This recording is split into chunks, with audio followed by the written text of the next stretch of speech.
Dave, you get the gold star for passing the Lecter test today, Shadrach, Meshach, and Abednego.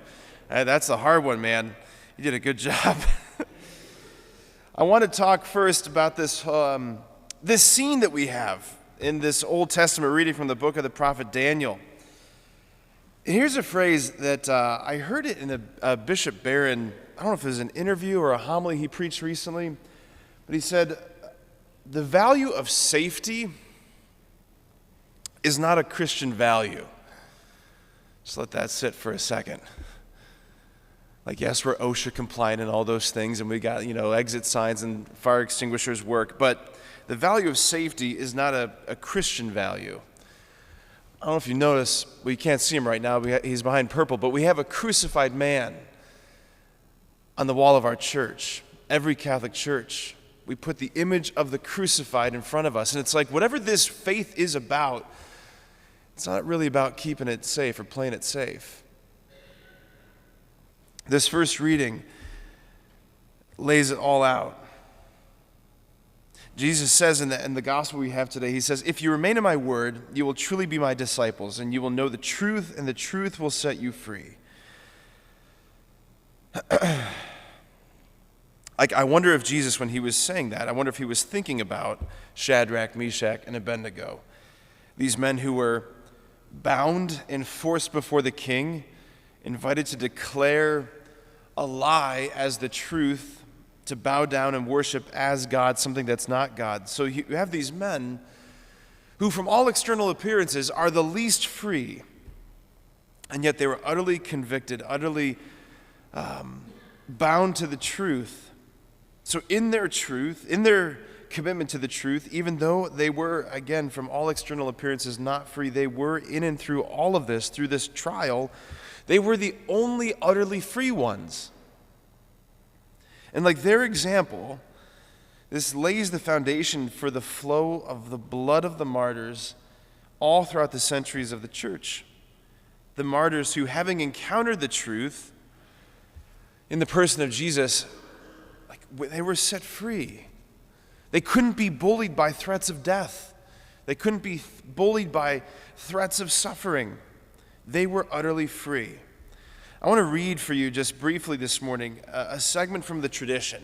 St. John Paul II, in his landmark encyclical on moral theology, Veritatis Splendor, it was among the encyclicals of the 20th century that were kind of a bombshell in the church and in the culture. You had at the time this whole sort of cast of moral theologians who were positioning themselves against the magisterium of the church, putting forth all these different ideas of valid moral theology, and Pope John Paul II throws down Veritatis Splendor to kind of settle the issue. This is the truth.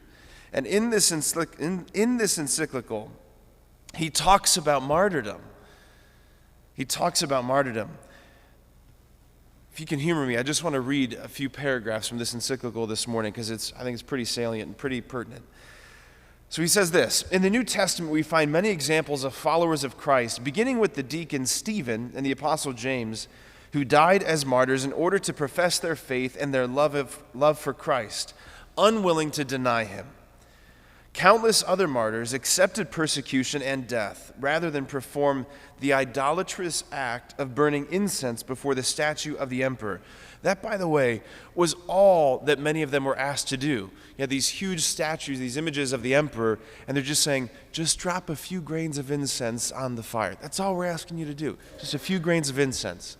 And they refused. They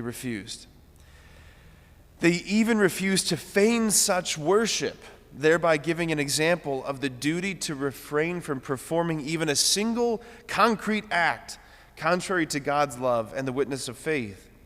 The church proposes the example of numerous saints who bore witness to and defended moral truth, even to the point of enduring martyrdom, or who preferred death to a single mortal sin. In raising them to the honor of the altars, the church has canonized their witness and declared the truth of their judgment. They weren't fools. They weren't brash. They weren't stupid. The church has canonized their judgment, according to which the love of God entails the obligation to respect his commandments, even in the most dire of circumstances, and the refusal to betray those commandments, even for the sake of saving one's own life, Shadrach, Meshach, and Abednego. Martyrdom rejects as false and illusory whatever human meaning one might claim to attribute, even in exceptional conditions, to an act morally evil in itself. Like, we can't call something evil good no matter the circumstance. There are intrinsic evils, is what he's saying. There are intrinsic evils.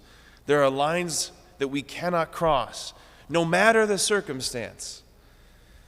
By their eloquent and attractive example of a life completely transfigured by the splendor of moral truth, the martyrs, and in general all the church's saints, light up every period of history by reawakening its moral sense. By witnessing fully to the good, they are a living reproof to those who transgress the law. Shadrach, Meshach, and Abednego. This living reproof. What you're doing is wrong. What you're doing is not life-giving. What you're doing is not good. By witnessing fully to the good, they are living reproof to those who transgress the law, and they make the words of the prophet echo ever afresh. Woe to those who call evil good and good evil, who put darkness for light and light for darkness, who put bitter for sweet and sweet for bitter. He ends with this. Although martyrdom represents the high point of the witness to moral truth, and one to which relatively few people are called, there is nonetheless a consistent witness which all Christians must daily be ready to make. He's talking to you right now. Even at the cost of suffering and grave sacrifice. Indeed, faced with the many difficulties which fidelity to the moral order can demand, even in the most ordinary circumstances, like living in Wadsworth, the Christian is called, with the grace of God invoked in prayer, to a sometimes heroic commitment.